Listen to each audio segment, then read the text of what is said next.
right, let's do a deck walkthrough with the tarot decks so you can see every card. This is the backing design for the Black Ink Tarot. And now let's look at the illustrations. And I'm just going to go through these quickly. The guidebooks do have alternative titles as well as traditional ones, and they explain the symbolism in depth. And there's keywords and identification for all of these in your little white ebook.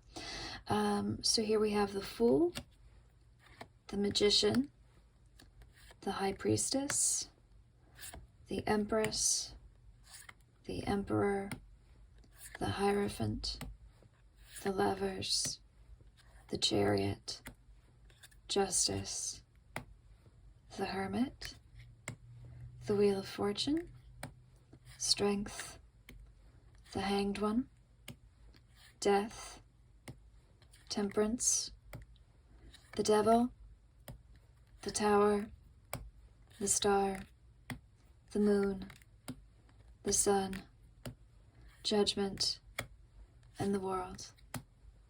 And now let's look at the minors. So with the minor arcana, the suit markers are all worked into the illustrations. So we've got matchsticks for wands, drops for cups, arrows for swords, and gems for pentacles.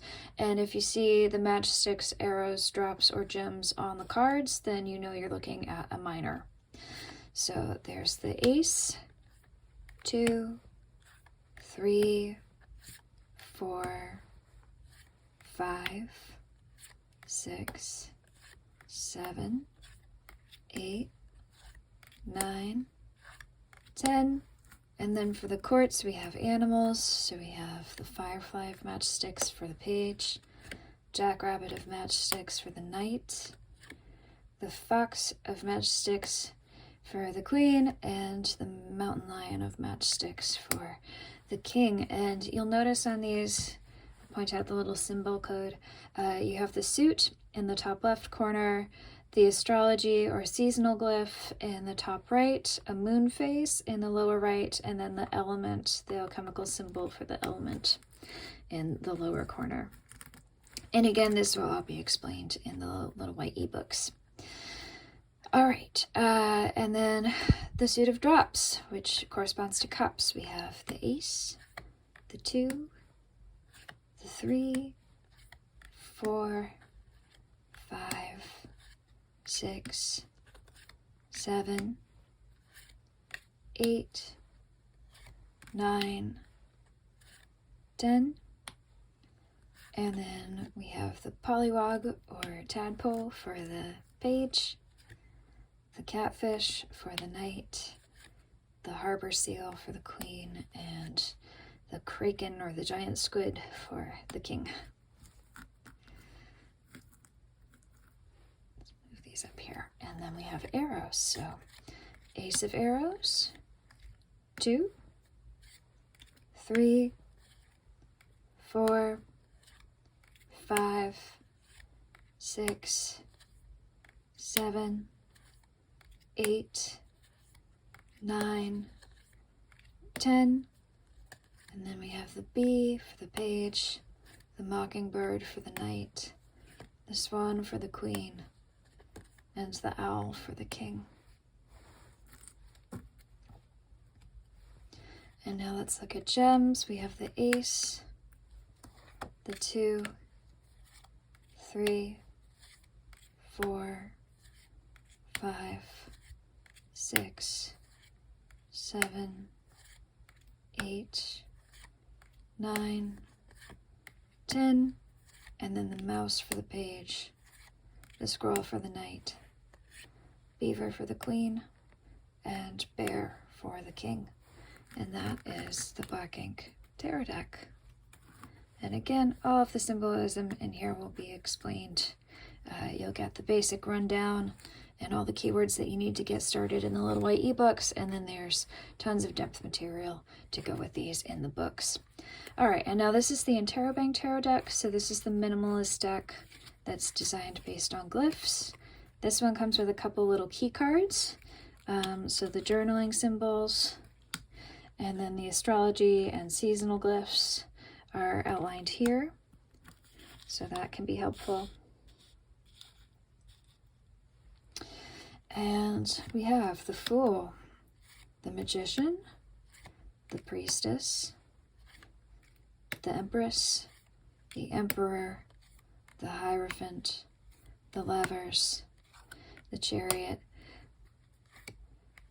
Justice, the Hermit, the Wheel of Fortune, Strength, the Hanged One, Death, Temperance, the Devil, the Tower, the Star, the Moon, the Sun, Judgment, and the World.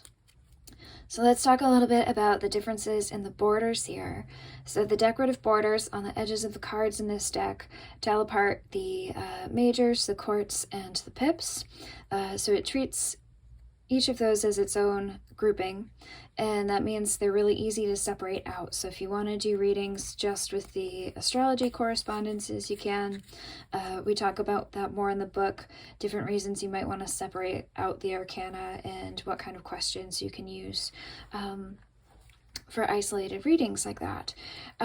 Some other notes on the symbolism here. So with this system, I have Roman numerals on the courts that go 1, 2, 3, 4 for page, knight, queen, and king. So if you want to work with hierarchy and traditional titles, you can, and you can correspond them to the ascending Roman numerals. If you want a table hierarchy and just work with the star sign symbols, you can do that. The pages get a seasonal glyph, and the way that I designed those is really logical, so it makes it easy to remember.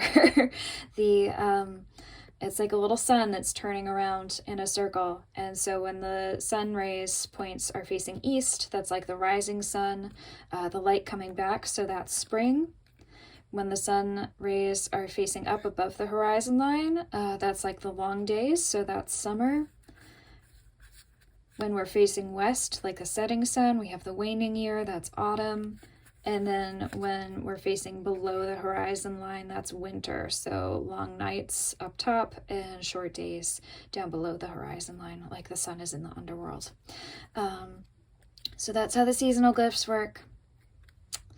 And let's just run through them. We have the Page of Wands, Spring, Knight of Wands, Sagittarius, Queen of Wands, Aries, King of Wands, Leo, Page of Cups, Summer, Knight of Cups, Pisces, Queen of Cups, Cancer, King of Cups, Scorpio. And then for swords, we have the Page of Swords, Autumn, Knight of Swords, Gemini, Queen of Swords, Libra, King of Swords, Aquarius.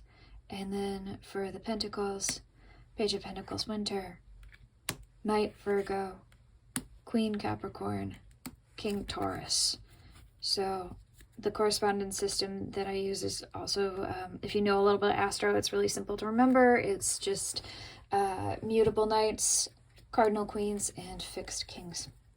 But if you use a different system, you're welcome to disregard the Roman numerals and just use whatever title you traditionally associate with that star sign. That's fine. All right, and then the pips on this one center geometry, which I find geometry more,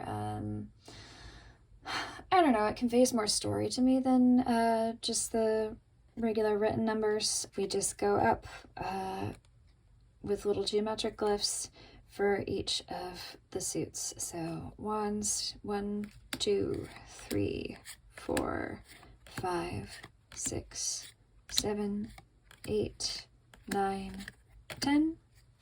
And in the extended book, I do talk about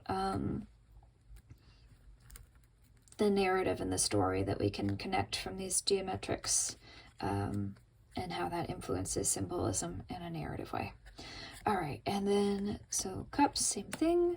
Ace, 2, 3, 4, 5, 6, 7, 8, 9, 10.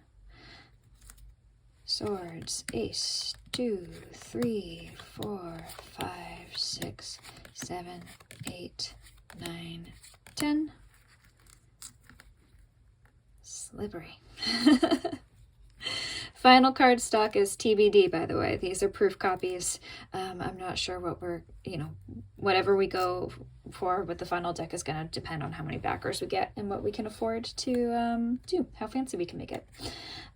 So then Pentacles, Ace, 2, 3, 4, 5, 6, 7, 8, 9, 10.